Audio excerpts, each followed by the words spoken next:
Dear friends, ಇವತ್ತು ನಮ್ಮ ಯುವ ಜನತೆಗೆ ನಾನು ಒಂದು ಕಿವಿ ಮಾತನ್ನು ಹೇಳ್ತಾ ಇದ್ದೀನಿ.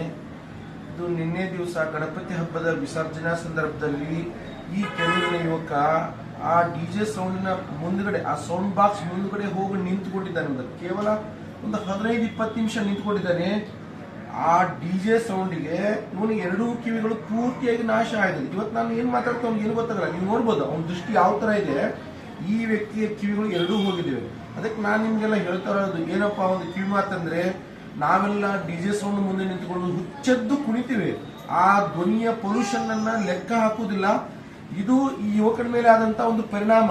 ಆದ್ರೆ ಚಿಕ್ಕ ಚಿಕ್ಕ ಮಕ್ಕಳ ಮೇಲೆ ಏನಾಗ್ತದೆ ಅಂತ ನಾವು ಯಾರು ವಿಚಾರ ಮಾಡೋದಿಲ್ಲ.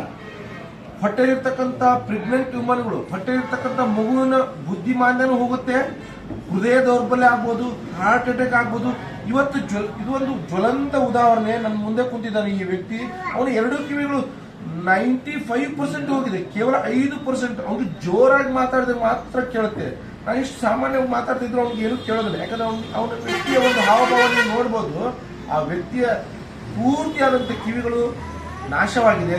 ಅದಕ್ಕೆ ನಾನು ನಿಮ್ಮಲ್ಲಿ ಒಂದು ವಿನಂತಿ ಏನ್ ಮಾಡ್ಕೋತೀನಿ ಅಂತಂದ್ರೆ, ಈ ತರ ಹೆಚ್ಚೆಚ್ಚಾಗಿ ಡಿಜೆ ಸೌಂಡ್ ಅನ್ನು ಹಚ್ಕೊಂಡು ನಾಟ್ ಓನ್ಲಿ ಗಣಪತಿ ಹಬ್ಬದಲ್ಲಿ ಮಾತ್ರ ಅಲ್ಲ, ನಾವು ಉಳಿದ ಸಂದರ್ಭದಲ್ಲಿ ದೀಪಾವಳಿ ಇರ್ಬೋದು ಅಥವಾ ನಮ್ಮ ಮದುವೆ ಸಮಾರಂಭದಲ್ಲೂ ಹುಚ್ಚ